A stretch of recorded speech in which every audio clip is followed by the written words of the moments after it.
Muito boa tarde, graça, misericórdia e paz da parte do Senhor Jesus. Nós estamos felizes pela possibilidade de transmitir a palavra de Deus, nos utilizando desse meio que o nosso Senhor tem nos concedido. Hoje nós estaremos nos limitando a uma mensagem virtual, considerando a situação que a nossa cidade em particular vive.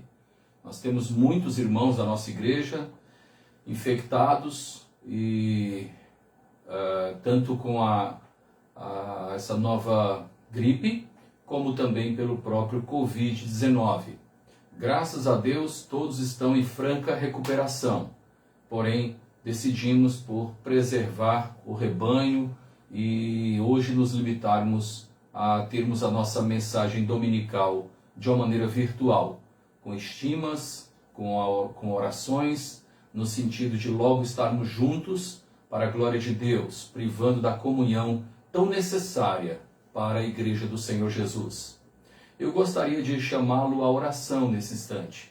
Vamos orar ao nosso Deus, em seguida estaremos meditando na palavra do Senhor. Onde você estiver, peço gentilmente que você curve a sua cabeça, ore ao Senhor juntamente comigo. Soberano Deus, nosso Pai, louvamos o Teu nome por tanto que tens feito em nosso favor. Louvamos o Teu nome pelo privilégio que temos de prestar-te culto, ó Deus, por meio da abordagem da Tua palavra. Sei que nisso o Senhor também é cultuado, é glorificado, Senhor. Nosso Pai, que Tu estejas nos assistindo com o Teu Espírito, que Tu estejas, Pai amado, cuidando de nós e nos dando a instrução adequada, ó Deus, para bem compreendermos a Tua palavra. Assim nós oramos, no nome do Senhor Jesus Cristo. Amém. Antes de lermos a palavra de Deus, nós queremos informar aos irmãos da nossa igreja que o nosso desejo se consiste em termos o nosso culto de doutrina na próxima terça-feira, às 20 horas.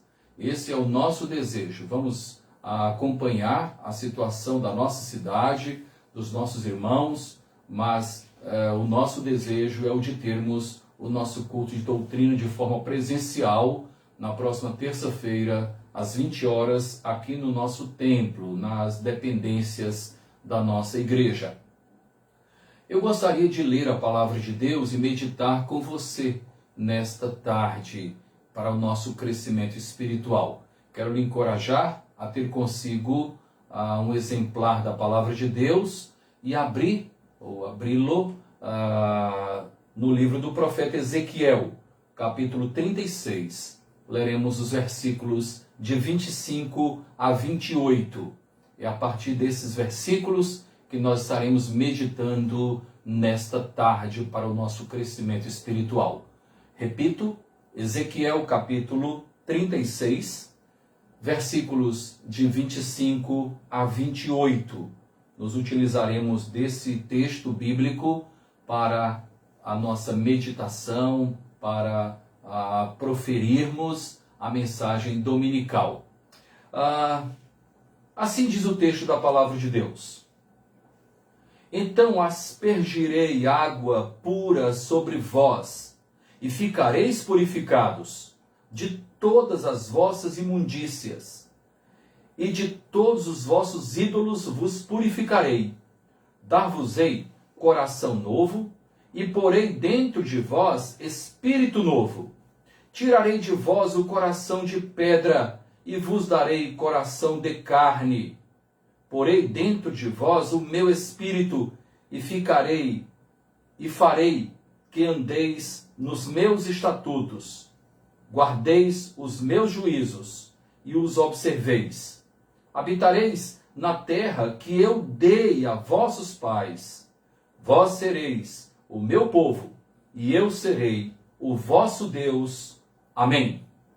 Eu gostaria de pensar com você a partir desses versículos. Antes, porém, eu gostaria de falar rapidamente acerca desse rico livro, um livro profético, livro do profeta Ezequiel.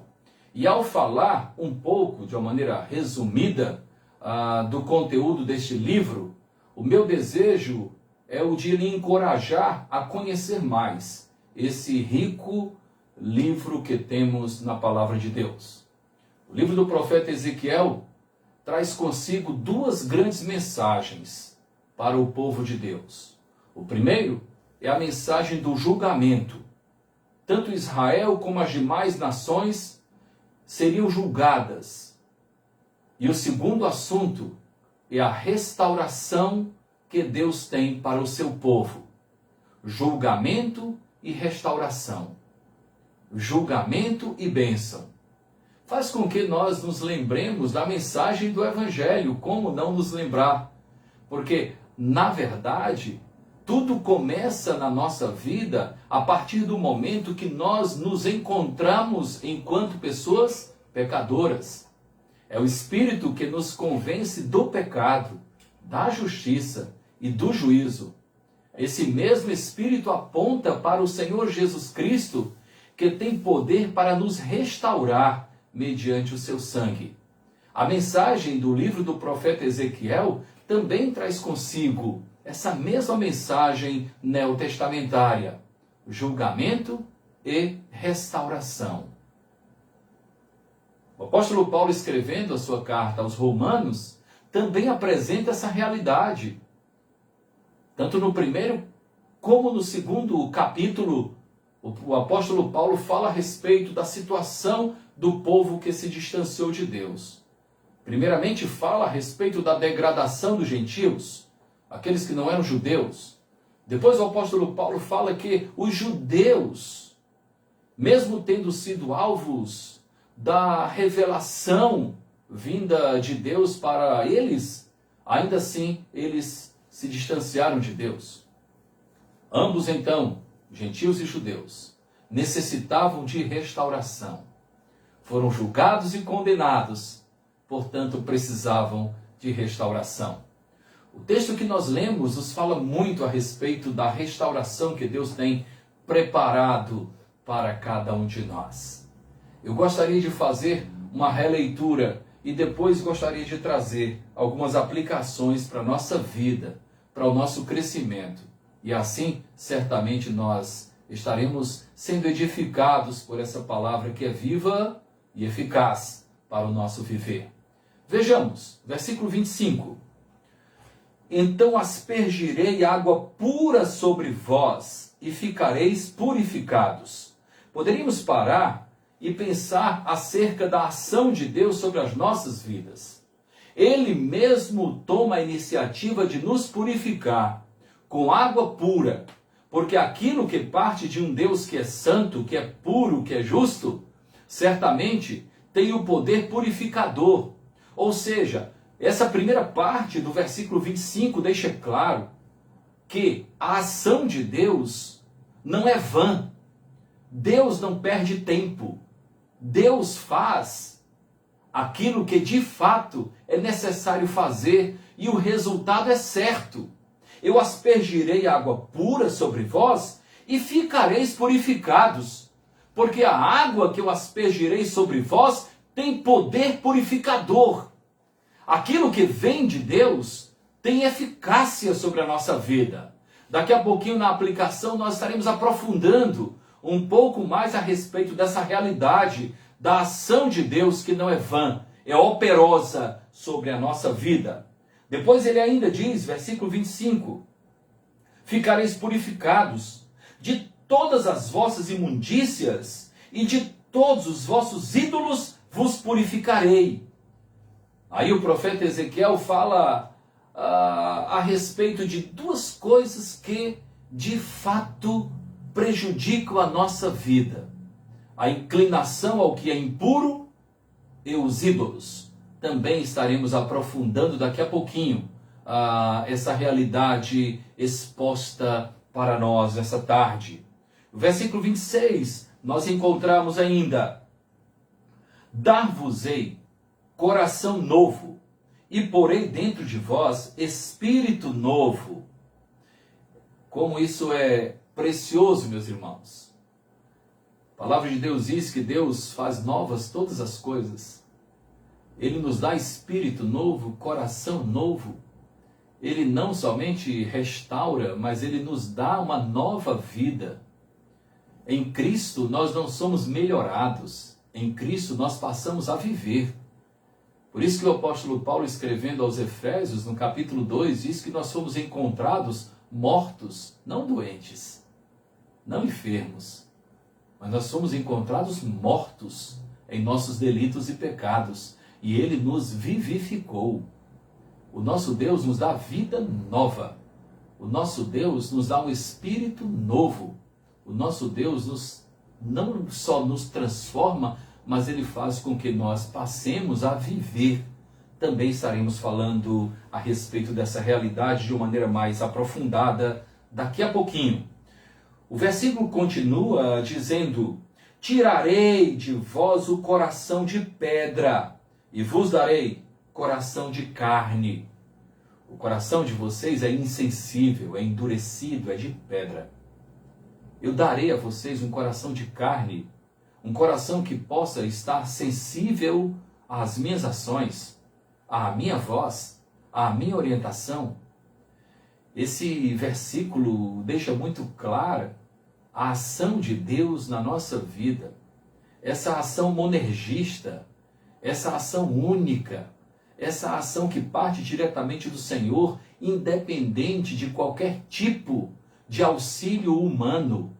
Ele faz. É Ele quem transforma o nosso coração de pedra em um coração de carne, um coração sensível, um coração maleável, um coração que possa estar aberto à compreensão da sua ação sobre a nossa vida.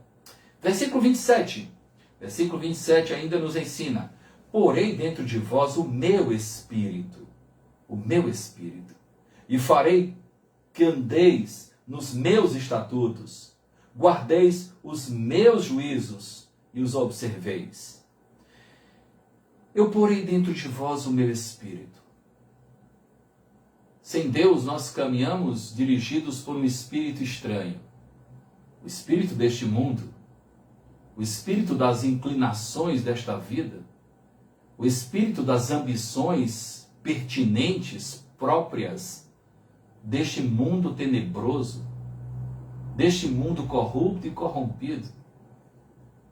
Quando estamos com Deus, nós recebemos dele o seu próprio espírito, razão pela qual nós estamos sendo formados à imagem do Filho de Deus, a partir desse novo espírito que nos é dado. Essa nova percepção das coisas, essa nova sensibilidade acerca da vida, acerca do próximo, acerca das coisas de Deus. O texto continua ainda no versículo 28, dizendo: habitareis na terra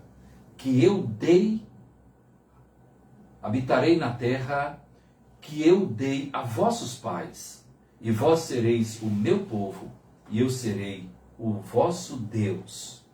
Duas coisas importantes nesse versículo último que destacamos. As coisas de Deus são perfeitas.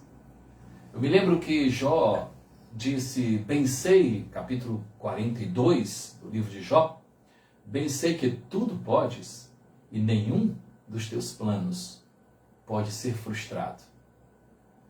Vocês vão habitar na casa que eu dei aos vossos pais, ou seja, eu já tinha esse propósito para vocês há muito tempo.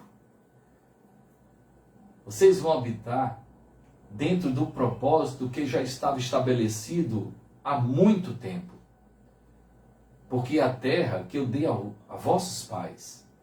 E a segunda coisa importante que eu vejo nesse texto é a ideia de que com Deus nós não estamos órfãos neste mundo.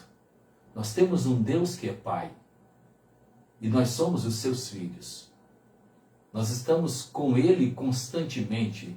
Razão pela qual Davi dizia: ainda que eu ande pelo vale da sombra da morte, eu não temerei, porque tu estás comigo. Tu és o meu Deus. Tu és o meu pastor. Nas dificuldades da vida, tu estarás comigo. Na pandemia, tu estarás comigo. Nas desventuras do viver, tu estarás comigo. No dia do luto, tu estarás comigo. no dia da bonança, também tu estarás comigo e serás glorificado, pois tu és o meu Deus e eu sou o teu filho, eu sou o teu servo, eu estou contigo. Meus irmãos, esse texto faz com que eu pense em tantas coisas correspondentes ao cuidado de Deus para com as nossas vidas. Eu destaquei algumas verdades extraídas desses versículos que poderão fazer com que nós pensemos ainda mais acerca dessa realidade maravilhosa que há no texto sagrado. Permaneça com a sua Bíblia aberta e vamos observar ainda algumas coisas. A primeira delas, Deus nos lava com o que de fato pode purificar. O versículo 25 fala a respeito disso. Então aspergirei água pura sobre vós e ficareis purificados. Eu tenho falado constantemente em nossa igreja que Deus sabe exatamente onde nós precisamos de purificação. E a partir da realidade do profeta Isaías, quando ele diz, eu sou homem de impuros lábios, habito no meio de um povo de impuros lábios, a partir da ação daquele anjo que com a tenaz tirou uma brasa do altar e tocou nos seus lábios, nós, via de regra, sempre afirmamos que Deus sabe exatamente onde está o nosso pecado, onde está a nossa inclinação. Porém, mais que isso, Deus sabe exatamente aquilo que pode nos trazer o perdão, a purificação, a limpeza completa. Por isso que nós encontramos lá na primeira epístola de João, capítulo 1, versículo 7, o sangue de Jesus nos purifica de todo o pecado. É o sangue dele que tem poder para purificar todos os nossos pecados. E eu fico pensando, quanta abrangência todos os meus pecados ao longo da minha vida, quantos pecados tenho cometido. É difícil nós imaginarmos quantos pecados cometemos em uma semana, em 2 dias, em um dia até, tantas vezes. Imaginemos então todo o conjunto de pecados cometidos ao longo da vida. E o sangue de Jesus tem poder para purificar cada um deles. Aspergirei água pura. Ele então, em Cristo Jesus, verteu um sangue poderoso para nos purificar dos pecados, de cada um deles. O nosso Deus sabe exatamente o que pode nos purificar. Não são sacrifícios, não é a caridade, não são as coisas que fazemos ou deixamos de fazer nesta vida. Nós jamais poderíamos nos auto-justificar. Nós somos justificados mediante o sangue de Cristo, que tem poder para nos purificar de todo o pecado. Nunca nos esqueçamos disso. Parte de Deus. E quando nós observamos o plano de salvação, o envolvimento trinitário da nossa salvação, a trindade toda envolvida para que nós fôssemos salvos, Deus amou o mundo e enviou o seu Filho. O Filho foi fiel até a morte, morte de cruz, verteu o sangue precioso para nos salvar. E o Espírito nos convence da nossa própria realidade e nos mostra o Cordeiro de Deus, vertendo o seu sangue precioso para a purificação dos nossos pecados, daquilo que nos afastava de Deus. Aspergirei sobre vós água pura, sangue precioso do Senhor Jesus, do meu Filho, e ficareis purificados. É eficaz a minha ação. Não há como não dar certo. O sangue de Jesus tem poder para nos purificar de todo o pecado. Um segundo destaque, ainda extraído do versículo 25, a parte B. As nossas impurezas tem duas raízes. A parte B do versículo 25 fala exatamente isso. Diz assim: de todas as vossas imundícies ou imundícias e de todos os vossos ídolos vos purificarei. São duas raízes. A inclinação para o que é sujo, para o que é imundo, para o que nos distancia de Deus, tá? Essa é a primeira raiz, por isso que lá em Mateus capítulo 26, versículo 41, nós encontramos o próprio Senhor Jesus Cristo dizendo: o espírito está pronto, mas a carne é fraca. É fraca. Portanto, vigiai. A inclinação para o que é sujo, a inclinação para o que é ruim. Eu me lembro da história dos puritanos, eu tenho aqui biografias de puritanos, e também um pouco da sua teologia, e sempre que eu posso eu examino. E havia entre os puritanos dois objetivos grandes. O primeiro foi frustrado, porque eles queriam transformar a Inglaterra em um país temente a Deus. E eles levavam então a mensagem da graça para a Inglaterra. Isso foi impossível, eles foram perseguidos e um grupo significativo migrou para a América, o Novo Mundo. E a intenção dos puritanos era transformar aquele novo mundo em um mundo temente a Deus, de homens e mulheres que dependiam de Deus, que temiam a Deus, que amavam a Deus sobre todas as coisas. Porém, ao longo do tempo, a América foi se envolvendo com as ambições naturais da natureza caída do homem e também se distanciou de Deus. Até porque aquilo que o mundo tem para nos oferecer, infelizmente, é apetitoso para a carne. E se nós não estivermos em constante vigilância, nós também estaremos despertando as inclinações para as coisas imundas deste mundo. Vigiai, portanto. Há em nós isso. Que nós possamos constantemente estarmos nos lembrando do Evangelho. Todos os dias precisamos ser evangelizados. Porque todos os dias nós temos a tendência de nos esquecermos dos princípios do Evangelho da Graça. A segunda inclinação é concernente à questão da idolatria. Os ídolos, os nossos ídolos. Nos apanhamos tantas vezes idolatrando coisas, idolatrando pessoas, idolatrando a nós mesmos. É o antropocentrismo, é o egocentrismo. Eu acima de tudo. O importante sou eu. Não importa se a sociedade vive um caos, contanto que eu esteja bem.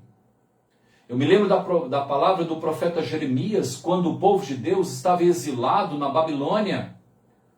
E o profeta Jeremias foi à boca de Deus para falar da seguinte forma: orai pela terra onde eu coloquei vocês. E uma observação que faço, era terra babilônica, era terra pagã. Ainda assim, o Senhor encorajava o seu povo que estava lá, exilado, a orar pelaquela terra. Orai por ela. Promovam paz nessa terra, porque na paz dessa terra está também a vossa paz. O povo estava ávido para voltar para a sua própria terra. Mas o Senhor disse: não, vocês vão ficar aí. Construam casas, formem famílias e orem pela paz da terra que eu coloquei vocês, porque na paz dela está também a vossa paz. Nós não podemos viver de uma maneira egoísta neste mundo. Nós temos que ser bênção na terra onde nós estamos. Podemos até não concordar com tudo que os nossos governantes fazem, com as decisões que eles tomam, mas devemos orar por eles. Devemos orar por nossa cidade, devemos orar por nosso estado, devemos orar por nosso país. É na paz da terra onde estamos que está também a nossa paz. Que nós possamos compreender isso. Eu não posso viver isolado. Eu não posso ser parte do problema. Que o povo de Deus seja parte da solução. Essa é a segunda inclinação, a idolatria. E como isso tem sido recorrente em nossos dias. Nos apanhamos gostando mais do que deveríamos gostar das coisas. Não nos esqueçamos. É um papel primordial, inalienável, daquele que diz que ama a Deus, amá-lo sobre todas as coisas. Acima de tudo, que nós de fato adoremos somente ao Senhor. Que nós de fato, somente a Ele tributemos louvor. Que somente a Ele nós possamos nos curvar. Que nós não amemos mais as coisas que a Deus. Que nós não amemos mais as pessoas que a Deus. Que nós não amemos mais a nós mesmos que a Deus. Eu livrarei vocês, diz o Senhor, tanto das imundícias, como também das suas idolatrias. Um terceiro destaque, meus irmãos, agora extraído do versículo 26. O terceiro destaque é o seguinte: Deus não nos propõe uma melhoria de vida, e sim, Ele nos propõe uma nova vida, um novo nascimento. Ele nos propõe um novo contexto. De escravos, passamos a ser pessoas redimidas. Ele nos dá redenção. De perdidos, passamos a ser salvos. Ele nos dá salvação. Ele nos dá um novo coração. Vejamos o que diz o versículo 26. Dar-vos-ei coração novo, e porei dentro de vós espírito novo. Tirarei de vós o coração de pedra e vos darei coração de carne. O nosso Senhor, mais uma vez, não veio para melhorar a nossa vida, Ele veio para nos dar vida. Porque não tínhamos sem Ele. Jesus, na verdade, não veio melhorar a minha vida financeira, a minha saúde física. Isso são coisas secundárias. Eu me lembro que quando o apóstolo Paulo fala a respeito dessas coisas, ele diz de uma maneira tão natural: aquele que não poupou seu único filho, isso é que é mais importante. E Paulo usa isso como sendo uma referência extremamente relevante. Se ele não poupou seu único filho, antes o entregou em favor de nós, como não nos dará juntamente com Cristo todas as coisas? E o que ele está falando é acerca de paz, que excede a compreensão do homem. Ele está falando acerca de vida abundante e eterna, assegurada pela esperança, selada pelo Espírito. Temos essa garantia em Cristo Jesus. O nosso Deus não veio melhorar a nossa vida aqui. Às vezes até nós nos complicamos com dificuldades nesta vida, mas nada é por acaso. Quando passamos adversidades, quem sabe Deus não está nos chamando para perto dele. E essa dificuldade que nós passamos representa somente o envelope pelo qual o Senhor tem uma mensagem para a nossa vida, para o nosso coração. As coisas de Deus são perfeitas, irmãos. Nada é por acaso. Tudo tem um propósito, e é um propósito bendito e eterno. Ele não veio melhorar a vida. Se nós melhoramos nesta vida, é somente consequência da bondade excessiva do Senhor. Mas que nunca nos esqueçamos que o Filho do Homem veio buscar e salvar o que se havia perdido.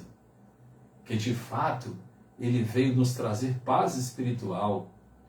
Ele não veio nos dar casa, nos dar carro, essas coisas nós adquirimos pelo nosso próprio esforço humano, obviamente com a ajuda do Senhor, que nos dá saúde, capacidade intelectual, mas ele veio nos dar salvação, ele veio nos dar perdão, ele veio nos resgatar, ele veio nos transportar do império das trevas para o reino do Filho do seu amor.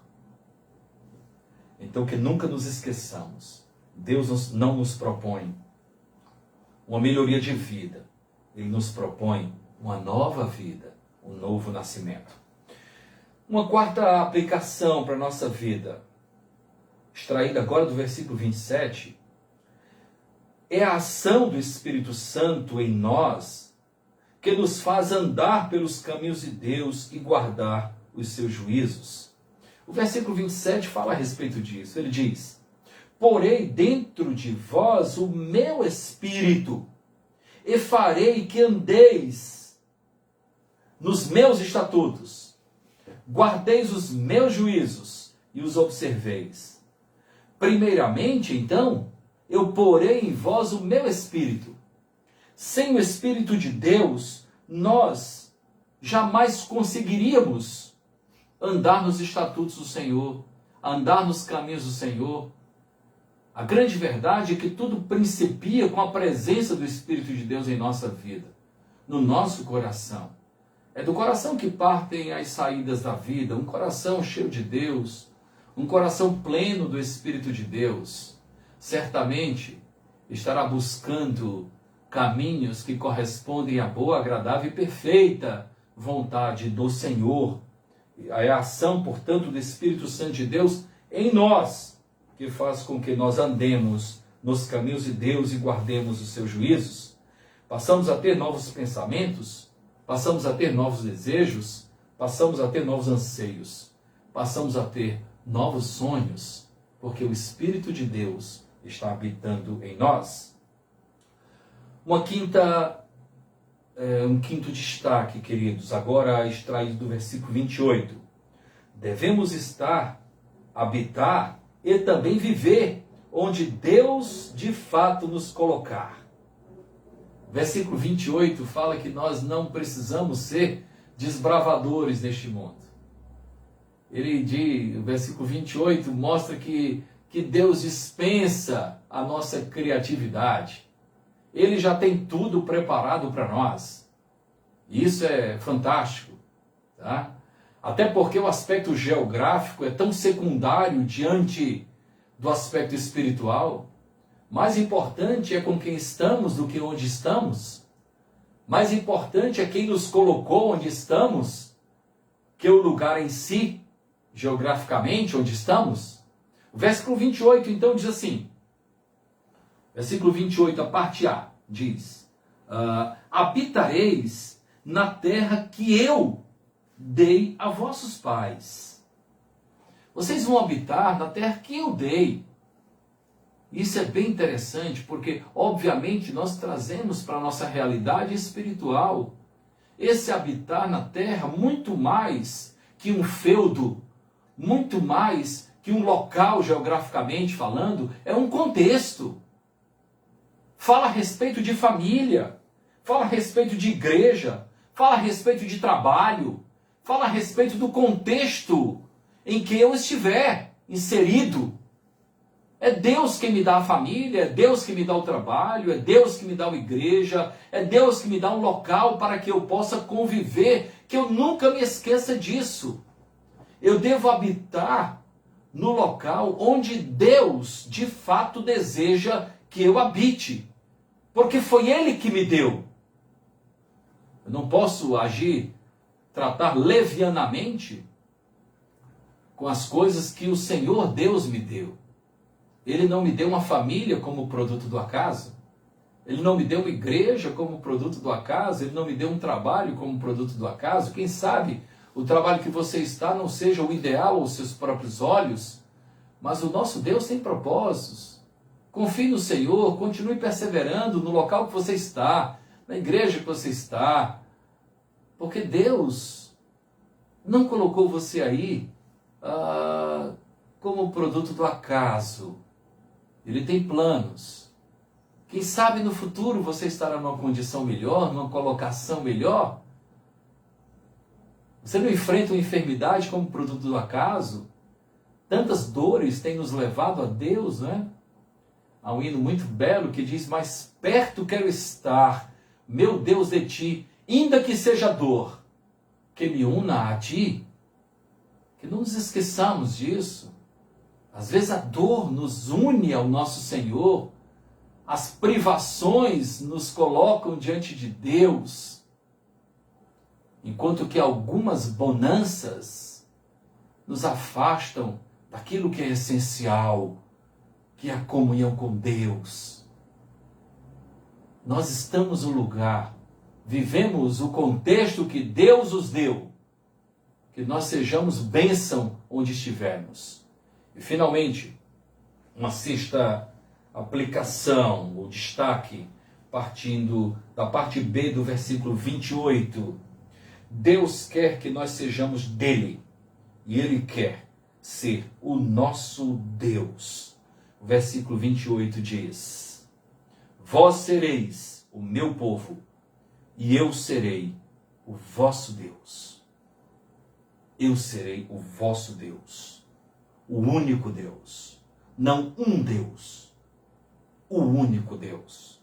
O único Senhor. Aquele que é santificado. Aquele que é glorificado.